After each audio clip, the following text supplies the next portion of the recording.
आज से कई सालों पहले प्लास्टिक की खोज हुई और उसे नोबेल पुरस्कार दिया गया।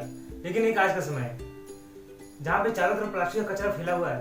अगर शायद इसे भी कोई खत्म करने का तरीका बता दे या कोई फॉर्मूला बता दे तो शायद उसे भी नोबेल पुरस्कार दे दिया जाएगा।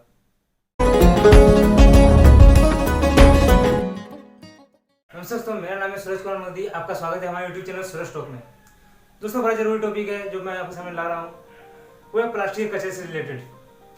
दोस्तों, आप जहाँ भी जाओ प्लास्टिक कचरा आपको तो शायद दिखेगा ही। ऐसा शायद ही कोई जगह हो, एक बड़ी सी सिटी होती है, लेकिन उसके आप बैकयार्ड में जाओगे तो आपको प्लास्टिक का कचरा और कचरों का पहाड़ जरूर दिखेगा। दोस्तों, 2 अक्टूबर 2019 को प्रधानमंत्री नरेंद्र मोदी ने घोषित कर दिया कि सिंगल यूज प्लास्टिक पूरी तरह से बैन किया जाएगा और इसे 2022 तक पूरी तरह से लागू करने की घोषणा कर दी गई। अब प्लास्टिक जो बैन किया गया उसमें सिर्फ सिंगल यूज प्लास्टिक ही है, जैसे आपके प्लास्टिक के बैग, प्लास्टिक के कप, प्लास्टिक की प्लेटें और भी कई सारी पैकेजिंग की सामान है जिससे आप एक बार यूज करते हो और बार बार उसे फेंक देते हो। इसी तरह यूरोपियन यूनियन के संघ ने 2023 तक पुनः प्लास्टिक को बंद करने का आदेश कर दिया है और इसी तरह चाइना ने भी अपने कमर्शियल हब शंघाई को 2025 तक पुनः प्लास्टिक बंद करने की घोषणा कर दी है। अब देखिए, इतने बड़े डिसीजन लेने का ये सीधा सा कारण है कि प्लास्टिक का कचरा बोला नहीं, प्लास्टिक इतना ज्यादा प्रोड्यूस हो चुका है कि आप धरती को 4 बार पूरी अच्छी तरह से लपेट सकते हो। प्लास्टिक देखिए, जितना कम वजन उतना भारी मुद्दा है। हम शुरू से जानते हैं प्लास्टिक खोज की सबसे बड़ी वजह है जब लोग पहले जमाने में छोटे सामानों को ले जाते थे तो बड़े बड़े लकड़ी के डब्बों का इस्तेमाल करते थे वो, जिससे उनका वजन तो काफी ज्यादा रहता था तो और एक तरह से लकड़ी की कटाई भी होती थी, तो इस जगह से वो प्लास्टिक का यूज करना शुरू कर दिए। चलिए, उस समय तो के लिए सही है, लेकिन किसको क्या मालूम था कि यह इतना बड़ा समस्या बन जाएगा और ये पूरी धरती के लिए ही विनाशकारी हो सकता है। चलिए कुछ फैक्ट्स को जानते हैं, आखिर रियल में प्लास्टिक ने क्या धूम मचाया है और क्या नुकसान है इसका। पूरी दुनिया में हर साल 8 करोड़ टन प्लास्टिक का इस्तेमाल होता है। इसकी सिर्फ संपत्ति माने तो 200 अरब डॉलर की है। फिर नहीं आया, इसे रुपए में अगर हम देखें तो 15,18,000 करोड़ रुपए की से प्लास्टिक की इंडस्ट्री चलती है। सिर्फ भारत में 56 लाख टन कूड़ा प्लास्टिक का बनता है और उसमें 60% जितने भी हिस्सेदारी होती है कचरे की, वो सारे के सारे समुद्र में फेंक दिए जाते हैं। सिर्फ Coca Cola 38,350 ton plastic Europe में तैयार करती है। इतना ज्यादा प्लास्टिक इतना तैयार हो चुका है दोस्तों कि हमारे लिए समझ सकते हो कि अब खतरे की घंटी बज चुकी है। अगर आज हम नहीं संभले तो आगे शायद ही संभलेंगे। इससे सबसे ज्यादा जो नुकसान होता है वो हमारी मरीन लाइफ को होता है, समुद्र में रहने वाले पशु पक्षी और स्तनपायी जीवों को। एक रिपोर्ट के अनुसार 10 लाख समुद्री पशु पक्षी मारे जाते हैं और 1 लाख स्तनपायी जीव जंतु। देखिए, जिंदगी सिर्फ हमारी ही नहीं है। अगर आज हमने प्लास्टिक, सिंगल यूज प्लास्टिक खास करके उससे बंद नहीं किया यूज करना तो शायद आगे कुछ भी ना हो सके, या आप इसे एक आखिरी मौका समझ सकते हो। दोस्तों, हमें समझना होगा कि जिंदगी सिर्फ हमारी नहीं होती, हमें पूरा इन्वायरमेंट को सुधारना होता है। इन्वायरमेंट हमारा ही है। हम जिस सोसाइटी में रहते हैं उस सोसाइटी को अगर सही से नहीं रखेंगे तो ये सोसाइटी हमें भी सही से रहने नहीं देगी। कितना ज्यादा तकलीफ हो सकता है प्लास्टिक को लेकर के मालूम होना चाहिए आपको। ये हमारे फूड चेन में भी आ चुका है। बहुत ज्यादा खतरा हो सकता है दोस्तों अगर हम सही समय पे नहीं संभाले। चलिए, बड़ी बड़ी बातें तो हो जाएंगी। चलिए अब इसको छोटी सी बातों से समझते हैं। अगर आप आज से 5-10 साल पहले देखोगे तो जो छोटे छोटे सामान भी आते थे वो पहले टीन के डब्बे या छोटे छोटे डिब्बों में आते थे, लेकिन वो अभी आने लगे खास करके प्लास्टिक में।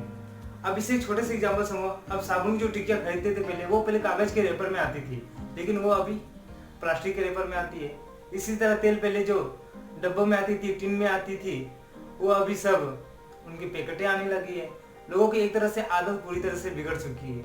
हमें दोस्तों प्रण लेना होगा, हम और आपको समझना होगा कि प्लास्टिक कितना ज़्यादा खतरनाक है हमारे इन्वायरमेंट के लिए।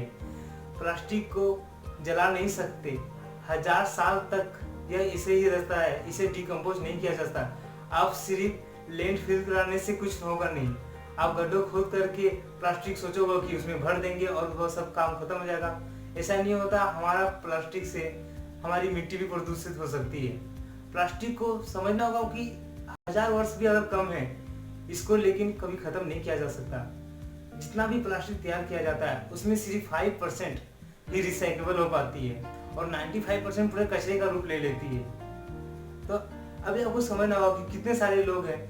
जब तक प्रधानमंत्री ने प्लास्टिक बैन की घोषणा की तब से ये काम जोरों शोरों से है, लेकिन अभी भी कई जगह पर प्लास्टिक बिक रहा है, सिंगल यूज प्लास्टिक यूज हो रहा है। उसे हमें और आपको मिल करके ही संभालना होगा और हमें बताना होगा, जागरूकता फैलानी होगी।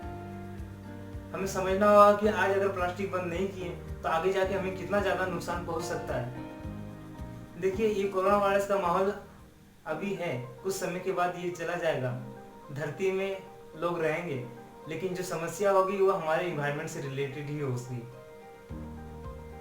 हमें ये समझना होगा दोस्तों, आज अगर हम अपनी आदत नहीं सुधारे, आप छोटी छोटी आदतों से अपने अंदर ला के उसे सही तरह से सुचारू ढंग से जी सकते हो और उसे आप सही तरह से यूज भी कर सकते हो। अगर आप अभी से प्रण लेते हो कि जब आप मार्केट में जाते हो तो सिर्फ कपड़े के थैले ही यूज करो, तो कितना अच्छा रहेगा दोस्तों कि प्लास्टिक से हम धीरे धीरे छुटकारा पा सकते हैं। आपको ये जानना जरूरी है कि प्लास्टिक को पूरी तरह से खत्म किया नहीं जा सकता।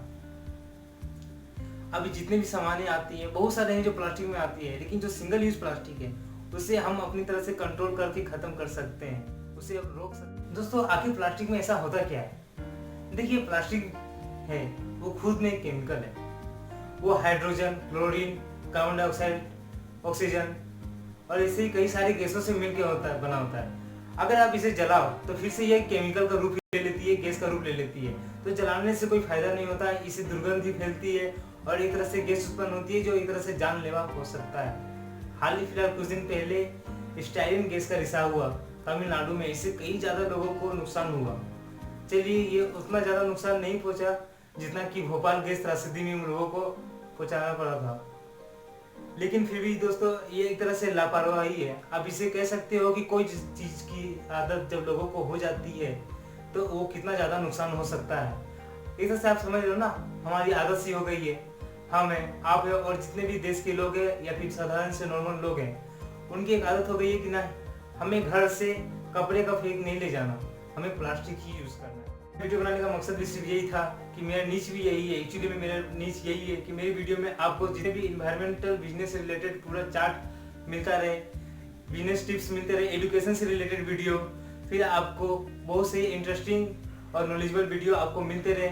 चलिए दोस्तों, मिलते हैं एक अलग नई वीडियो में। तब तक के लिए दोस्तों, अगर वीडियो आपको अच्छी लगी हो तो प्लीज चैनल को सब्सक्राइब कर दीजिएगा, भूलिएगा नहीं। मैं ऐसे ही आपके सामने इंटरेस्टिंग वीडियो लाता रहूंगा। चैनल को सब्सक्राइब कर दीजिएगा, वीडियो को लाइक कर दीजिएगा और कमेंट करके बताइएगा कि अगला वीडियो आपको क्या इस तरह पे चाहिए, वैसी कोई वीडियो चाहिए तो यस टाइप कीजिएगा। नमस्ते दोस्तों, तब तक के लिए चलिए सीखते रहिए और सिखाते रहिए। जय हिंद।